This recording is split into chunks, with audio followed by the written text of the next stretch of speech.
Hello, and welcome to the Feeling Good podcast, where you can learn powerful techniques to change the way you feel. I am your host, Dr. Rhonda Borowski, and joining me here in the Murrieta studio is Dr. David Burns. Dr. Burns is a pioneer in the development of cognitive behavioral therapy and the creator of the new Team Therapy. He is the author of Feeling Good, which has sold over 5 million copies in the United States and has been translated into over 30 languages. His latest book, Feeling Great, contains powerful new techniques that make rapid recovery possible for many people struggling with depression and anxiety. Dr. Burns is currently an emeritus adjunct professor of clinical psychiatry at Stanford University School of Medicine. Hello, Rhonda. Hello, Matt. Hello, David and Matt. And welcome to all of the listeners of the Feeling Good podcast. This is episode 494, and we have 4 questions. Maybe we'll get to 3 of them, or maybe we'll do all of them. So let's dive in. In our last week's Ask David episode, we answered a question about relapse prevention, and there was a follow-up question from the fellow Carlos, yeah.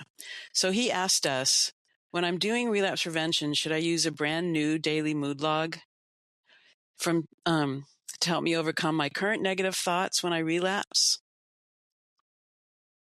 So that's basically the question. Should he start all over with a new daily mood log? We'll give Matt first shot at this. Yeah, I'm happy to take a first shot at it. I personally like to do it that way because I think going through the process is helpful. Just to go from one moment in time where I was upset, and then to look to challenge myself to see if I can figure out, okay, what are the thoughts that are creating those current upsetting feelings? And I think that's actually an important exercise to practice, so that we get better and better at identifying those thoughts on our own and defeating them. So I think the process actually is important. In theory, I guess you could go back to looking at an old daily mood log, and you could probably find thoughts that you'd had that were almost identical in a prior moment. And if you recovered from them, you could kind of go through the motions that way. But I think there's an additional value of doing the exercises fresh. That's great, Matt. And I have a question for you.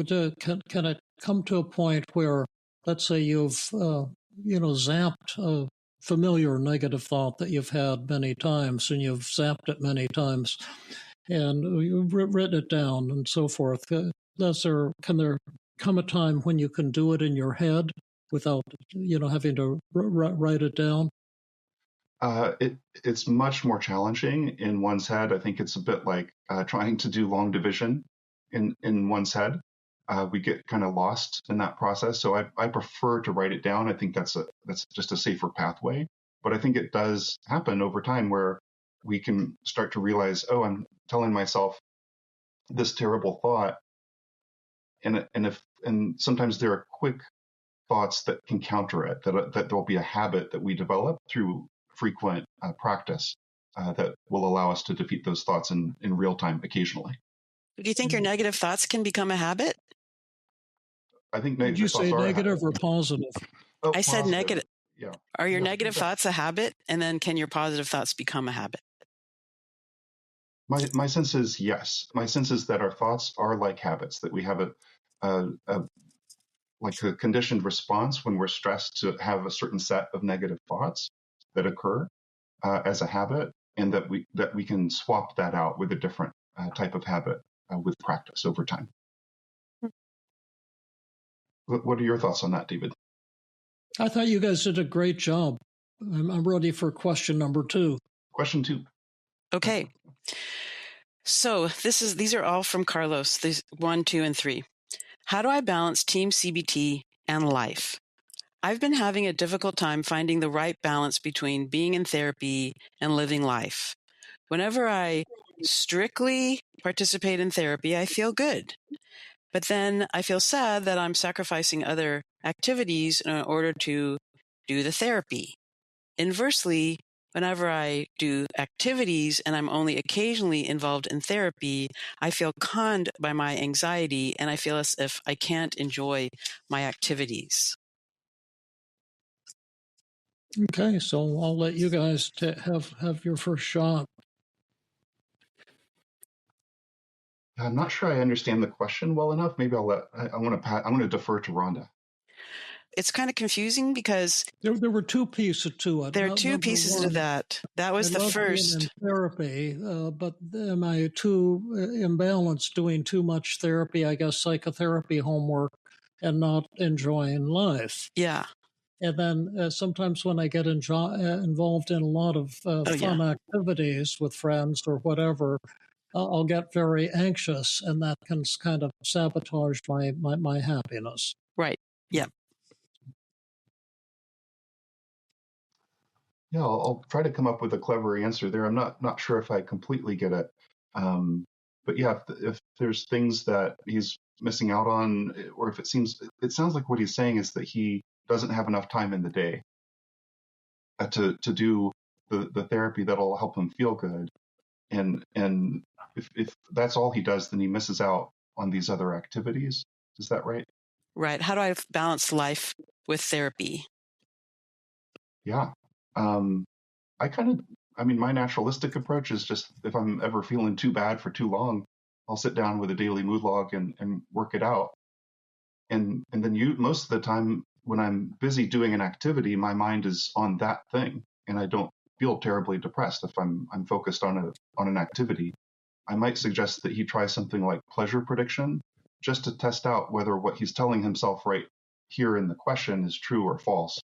That he doesn't have the time and can't enjoy activities, and also do 30 to 40 minutes of homework per day.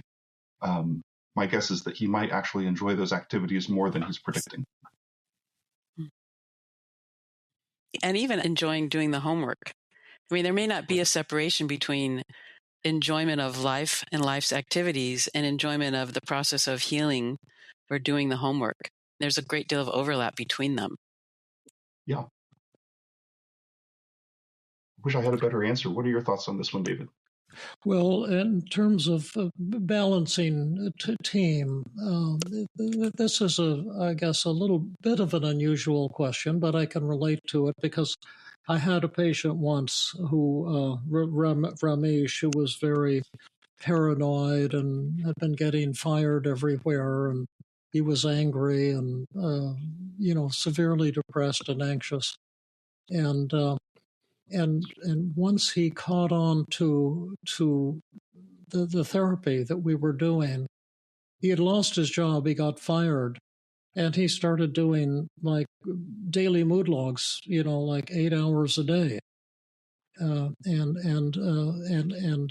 so I told him, you're really brilliant, you're doing great work, but I've got to limit you to a half an hour a day doing your psychotherapy homework, and the rest of the time you've got to be looking for a new job, because you're getting all kind of imbalanced on that. And I remember when I was a medical student, you both know that I was really a big screw up, the opposite of what I'd been at Amherst College, where I was overly sincere and studious. And so I kind of decided to let loose, and I dropped acid and, had a lot of wild times that, I had the greatest times of my life. I cut a lot of classes and, that type of thing. And so then I was ashamed because I was such a bad medical student. And when I got into my internship and residency at Highland Hospital in Oakland, I went the opposite again. I just started studying like crazy, and I fell in love unexpectedly with being a physician and what I was learning. And I just aced my certification exams and things like that. But the patients we were seeing at Highland were so much more difficult than anything in these certification tests. And so that, to me, the exam was kind of a joke. And I just whizzed through them. But I remember when I then transferred back to Penn after 2 years at Highland Hospital, and that was kind of more of an academic place, and it was a research residency where I was expected to do research in addition to psychiatric residency. And one of my supervisors, Miles Weber, told me, David, when you go back to Highland Hospital, I want you to remember this. Spend at least a half a day every week staring at walls. And what he was telling me was, don't study 100% of the time like you've been doing here at Highland At Penn. Hospital. And so I intentionally took, and I do this to this very day, the same thing. Sunday afternoons off to watch football on TV or just do some fine, fun, mindless thing, maybe watch TV with a cat on my lap on the bed. And then every time you start to get to feeling guilty, just tell yourself, no, I'm doing what Dr. Weber told me to do. Mm-hmm.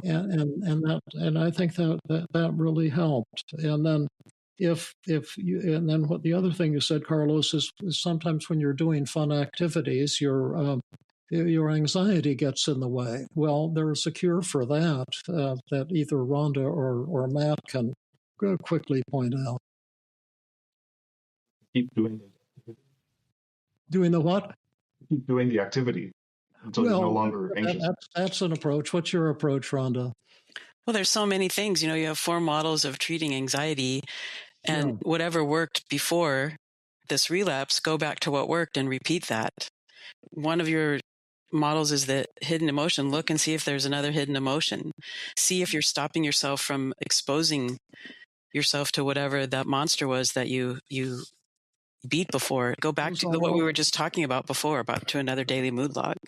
Those are all great ideas. Mine is much simpler. Just pull out a daily mood log and write down the situation, playing tennis with a friend or whatever it is, and emotions, anxiety, 80%, guilt, 100%, whatever, and then write down your negative thoughts, and then identify the distortions in those thoughts and blow them out of the water.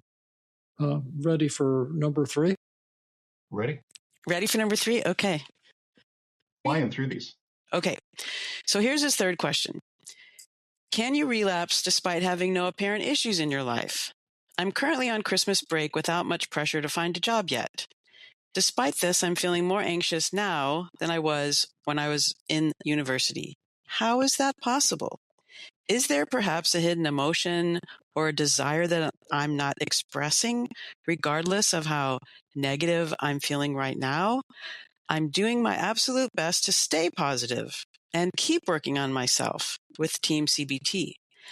I'm looking forward to resolving my anxiety with the help of your awesome tools. And it's an honor to be speaking with you. And thank you for reading my 4 questions and responding to them on the podcast. Well, I'll take first shot. I usually give you guys first shot, but I have 2 thoughts about this, is that when you're on Christmas break, you've probably been studying like crazy and busy with friends too. So you've got nonstop stuff happening when you're at school. And then you come home from Christmas break and there's not much happening.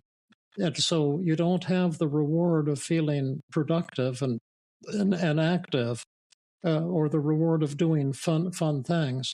But in addition, all those distractions aren't present. And so your mind is open and it's more receptive to negative thoughts coming in and dominating your consciousness and making you feel unhappy. So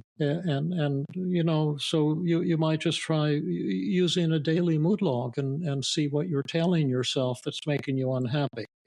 Another thing is a story I've told before, and I'll risk telling it again. But I once treated a fellow who, was in a very busy kind of profession, entertainment business, and constantly having to entertain visiting stars who came to town to perform in his theater and things like that. And then he went on vacation to New York for 2 weeks, and he was telling himself, "Boy, I'll just feel so great when I'm on vacation. I don't have all this work to do." And then when he got to New York on vacation, he realized he was depressed. So he'd heard of Albert Ellis, and he thought, well, I'll just pay Albert Ellis for a consultation and see what he has to say. And he told Ellis, he says, but what I want help with is I'm on vacation and I'm depressed. And I'm telling myself I shouldn't be depressed. I should be happy because I'm on vacation. And then I can't quote Albert Ellis without swearing. It's impossible because he never let a sentence come out of his word without the F word. But I won't say the F word exactly. But Ellis said to him in his New York way, "Where in the world is it written that you're obligated to be happy just because you're on your effing vacation?"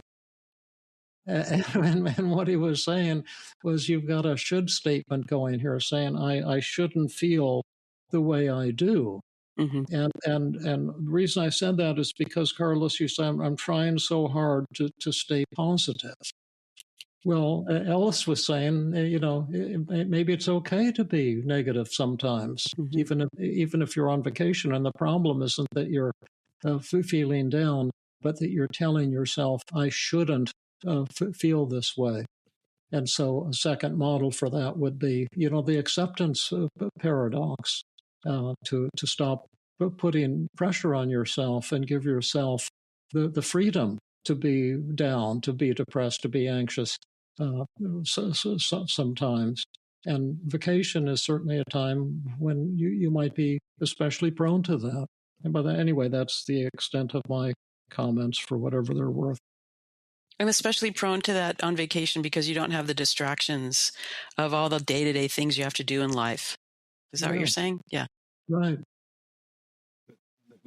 Issues in life to cause our negative feelings. We just need thoughts causing those negative feelings. Yeah. It's not our circumstances, but our perceptions. And if you write down what your negative thoughts are, you'll see what you're telling yourself, and you'll see what the distortions are, and you can see if you can smash them. Well, now if we have time for question number 4, which is the juicy one, and I know that Matt has got a great answers to this, and so does Rhonda. Okay, so this is one of our favorite topics, dating. So here goes. And this is not Carlos. This is somebody else. Right, this is not Carlos. We're done helping Carlos, supporting Carlos. Okay, here's a summary. I'm overly sincere and boring on dating apps. And what can I do to correct this? Hi, Dr. Burns. I'm 30 years old and I have never dated anyone. Whenever I start chatting on dating apps, I seem very boring or sincere. I seem to be a very boring and sincere person. How can I talk to someone like in this regards? How can I talk to someone like this? Regards, Michael. I want to ask you, David, what does it mean to be sincere and what's the matter with that? Sincere is kind of nice, isn't it? If you're not sincere, you're kind of a liar or you're putting on a false front. What's the matter? Great. That's what I had to learn how to do, to tell you the truth. I was a minister's son, and I was raised to be so sincere and nice to everyone. And I was always elected class president because I had good grades on top of it. Yeah. But I never had any real friends, and especially girlfriends. It just didn't work. And I remember when I was a medical student, I had this really good friend, Jeff Evans. We called him Spider. That was his name. He was younger, and he was a drummer, and I think he was a high school dropout or something like that. But I was living in a house with a bunch of people, and he rented our garage, or we gave it to him for free to kind of camp out. But he was like me. He didn't seem to know how to get a date, and so we decided that we need to get over our fear of rejection. So I skipped medical school for 2 weeks, and we walked around Palo Alto and San Francisco, and he was just as sincere and nice as I was. And we just took turns walking up to women, like I'd tell them, okay, see if you can hit on her. And we would just introduce ourselves. I would say, I'm a medical student and my name is David. And they'd say, take a hike, asshole, something like that. We both, when we did this all day, every day for 2 weeks. Even then, you knew about rejection practice? How did you know that? No. It's something I made up. Alice came to the same thing independently, but we had zero success. But we got over our fear of rejection. But one thing I learned, and then I finally, and Jeremy Carmel made a really cool point the other day.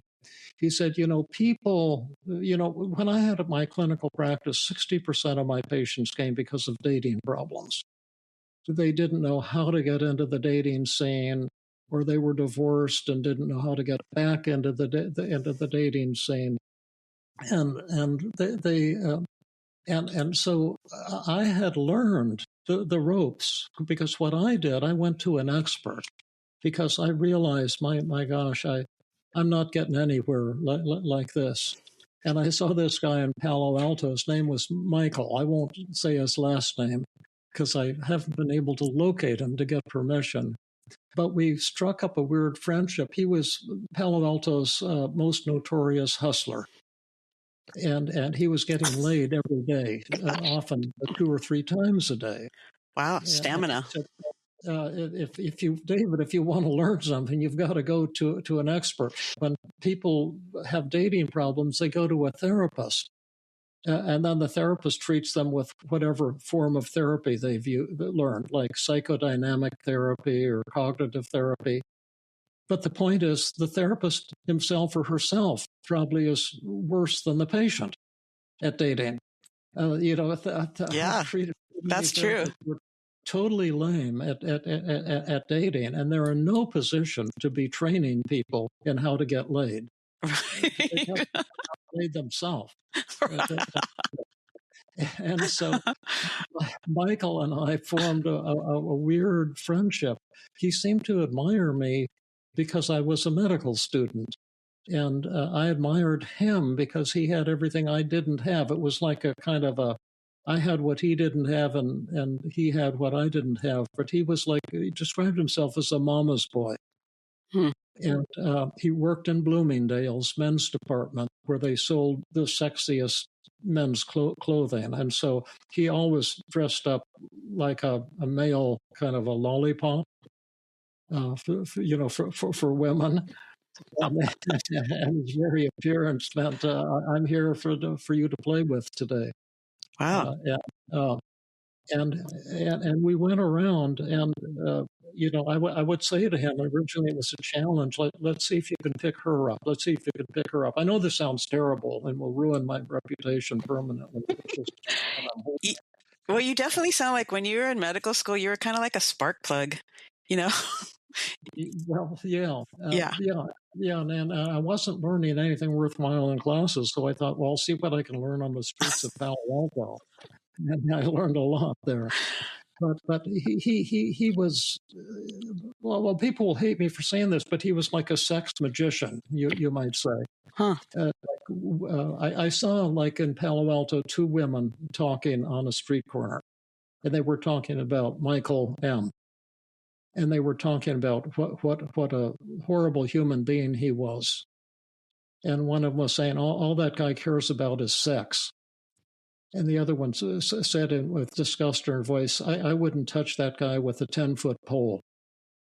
And then he happened to wander up to the street corner where they were, and he put his arm around one of them, and off they went to have sex.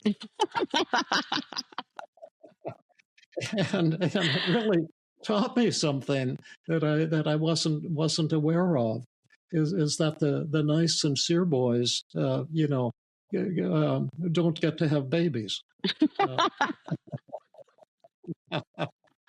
And so we palled around, and I gave him impossible assignments. I saw this woman drive up in a Ferrari, this gorgeous woman in this expensive car, and she was dressed in, like incredible clothing, and she was at a stoplight, and I said, well, let's see if you can pick her up. And so he went out and knocked on the window, and she said, come on in, and off they drove. No way. Really? Yeah. Yeah. Wow. Did he look like Brad Pitt? Melanie said he wasn't especially attractive. Really? I think he was okay looking. Yeah. But he was so beautifully dressed all the time. That energy. He looked like a gigolo. He announced, "I'm a gigolo. I'm here for one thing only." Huh. But we spent weeks together just doing this all day long. Uh-huh. And I learned that what women want, what people want, is to be playful, to have fun, mm-hmm. and not to be sincere. And so we'd say, let's have a party today. So he'd say, well, the first thing, we've got to find some girl. We use that word. I apologize, but we used it with pride and joy. Who's got a van, a Volkswagen van. And then we met some girl. She had a van.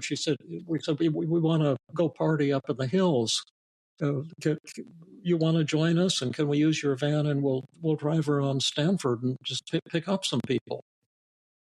And she said, oh, that sounds great. And so we just drove around Stanford, and we were looking at people on their bicycles. And if they looked really awesome, we would stop and say, do you want to put your bicycle on the van and go up in the hills and party with us? And 100% of the people said yes. Wow. And then we would just go up in the hills and party. Wow. And it was, no one was being deceived or anything. It was just, we were like children. And you were pretty upfront. Yeah, and so that part of me that had been trained to be sincere and nice had to die, to be honest. Mm-hmm. And when I learned to be more of a rascal and more playful, I found that suddenly women were attracted to me, and it was a revelation. But then I thought, well, this is the way it works, because if you look at birds, when they want to mate, they have to start dancing and sparkle their feathers and do these little things. And especially the males. Yeah. And if they don't do it, they don't get laid. And it's as simple as that. I know that Matt has something to say, but can I just ask one question? Yes. What I wanted to ask you this for 6 years, is it a miracle that you graduated from medical school, given all the classes that you got? Oh, me? Yeah, you. Is it a miracle you graduated from medical school? No, it wasn't, because that was the problem. They had this pass-fail system. They didn't give grades in those days. I don't know if they do now, but it wasn't the thing for me. Because we figured out how we could skip, almost all of our classes and then just study a week before finals and learn enough to pass. And so there wasn't any idea that I wasn't going to graduate, but it was sad because I disrespected so much Stanford at that time. And I remember hitchhiking down Junipero Sierra that goes behind Stanford with Melanie, and we used to hitchhike around all the time. We were starting to live together, and I realized, oh my gosh, today is my graduation day. Oh my God. And somewhere, blocks from here, they're right now probably saying the Hippocratic Oath, and we're going to go and get stoned. And I never picked up my graduation diploma until about 5 or 10 years later. Oh. I finally had the courage to go to the office and say, do you still have my diploma there on file somewhere? And they did, and they gave it to me. Oh, good. So in the closet here. Good. I have it now. Yeah. But it was shameful. I was a shameful medical student. But, it was a little bit like Siddhartha. I think I had to explore life. Mm-hmm. before I could find what I was looking for. And if I hadn't sown my wild oats then, I think it would have been a big mistake. And what I learned on the streets of Palo Alto was invaluable to me. And so my answer to this fellow, maybe try reading my book, Intimate Connections, that will teach you a little bit about being, playful and not taking yourself so seriously. But I was in the same bag that you're in, and it's possible to crawl out of that bag. But what is your idea? This Matt is this young man who says I'm boring and sincere on dating apps. I'm 31 years old. I've never had sex and so forth. What can I do? Yeah, I think a lot of the social exposure exercises that you've referred to, rejection collection and shame attacking, are necessary. And I would say there's flirting training. Flirting training, yeah. Even just smile and say hello, just getting over the basics of introducing yourself and saying hello. There's one step before that, which is to develop self-esteem. That is independent of whether people are rejecting us or not, and to develop a real sincere liking for ourselves, and because that's what attracts people to us, is that we're having a great time, we're feeling awesome, and we've even accepted that we're kind of boring and overly sincere, and that's something that we accept as a first part of overcoming it. And so I think that's something I learned also from your book, Intimate Connections, is the importance of developing self-esteem that's not based on some external variable or need to change or be better. And also learning the talk show host technique. When you are finally confident and ready to engage with someone, you know how to initiate conversation and have them talk about themselves. Yeah, right. Yeah, that's right. Other-centered conversation, but also flirting and being sincere. I'll try it. Hi, what's your name? What do you do? Oh, that's nice. I'm a medical student.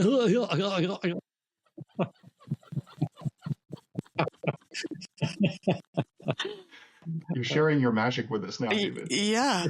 Do we all have to put that voice on when we're doing the talk show host? The Elmer Fudd.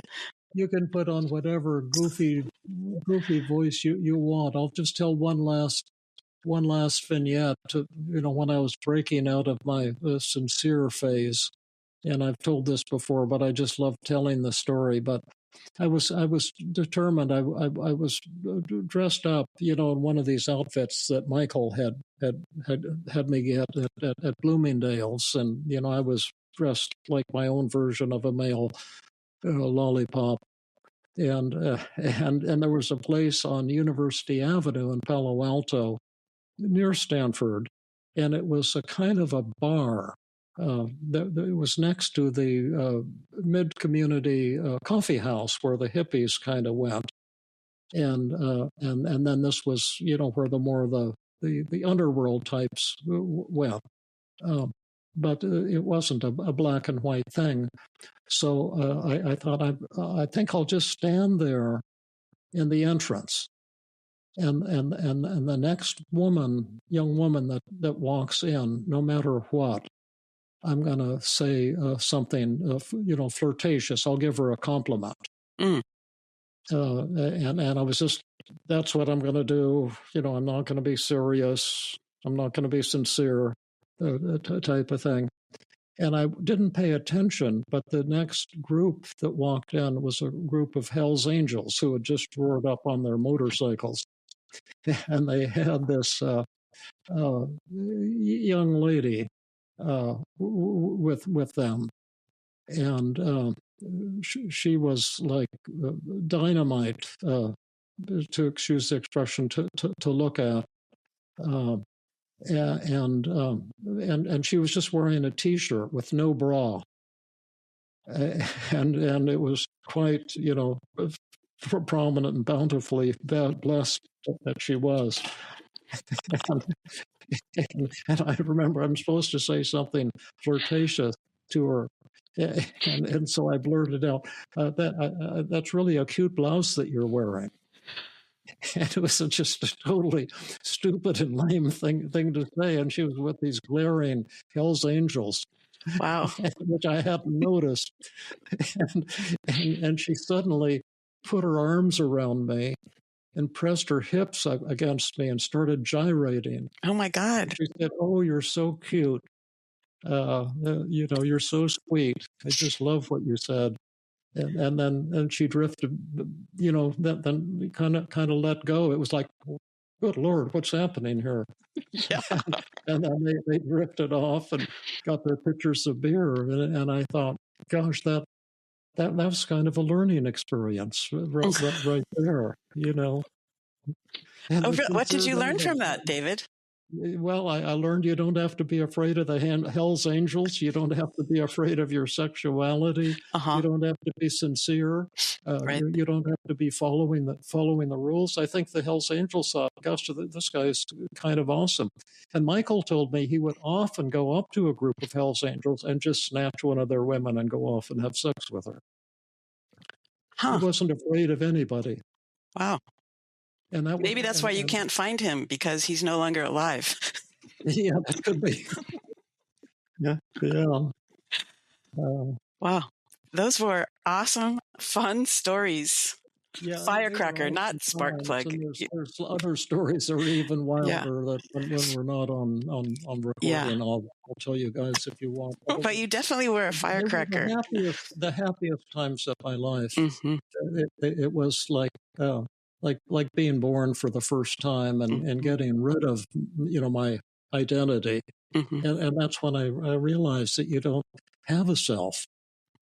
You can be in any way you want to be, and you have all these selves inside of you, if you want to look at it that way. Wow, fun. And then when you think of yourself, oh, I'm this very sincere person. Well, you're not.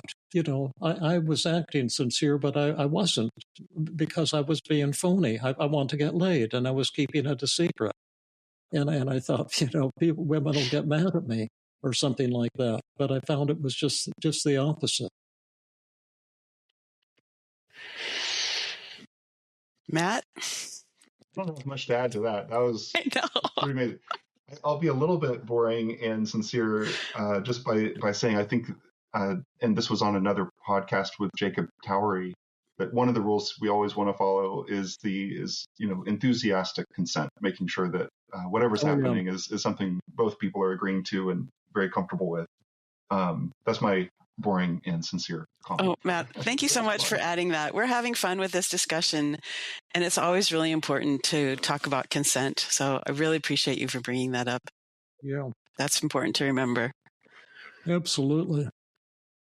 Well, I love this podcast, and Rhonda, I'm going to be missing you so much when we get to number 500. I know. Like today you brought magic to this podcast. Thank you. Brought joy and humor. But it was substantive what we talked about. Mm-hmm. It was just you've been a magical host for these past 250, 350. How many? 375. Wow, that's amazing. 375 episodes. Yeah. Rhonda, thank you so much. Oh my gosh. Brilliant and amazing. You have Okay. Gold. No, stop. We can do this. We've got lots more. It's really been my pleasure and such an honor for me to be with you and to get to know you and to have our listeners be attracted to listening to this podcast week after week. It's just amazing. It's meaningful. Yeah. Meaningful. Yeah. And I learned so much. Yeah. Like Matt, David coming up with all these really fun stories. Like I said spark plug, but I meant wow, you're really a firecracker. You must have been really fun to hang out with. And then Matt bringing it back to a really important point about consent. You guys are a really great team. And it's wonderful to hang out with you. We're going to miss you, Rhonda. Yeah, absolutely. Thank you. I'm going to miss you too. And we love all of you fans for tuning in, and we hope you've enjoyed this week's podcast and last week's podcast. They were really peak experiences for me, and peaking experiences, peaking into David's notorious past. Right. Okay. Bye. Love you. This has been another episode of the Feeling Good podcast. For more information, visit Dr. Burns' website at feelinggood.com, where you will find the show notes under the podcast page. You will also find archives of previous episodes and many resources for therapists and non-therapists. We welcome your comments and questions. If you want to support the show, please share the podcast with people who might benefit from it. You could also go to iTunes and leave a 5-star rating. I am your host, Rhonda Borowski, the director of the Feeling Great Therapy Center. We hope you enjoyed this episode. I invite you to join us next time for another episode of the Feeling Good podcast.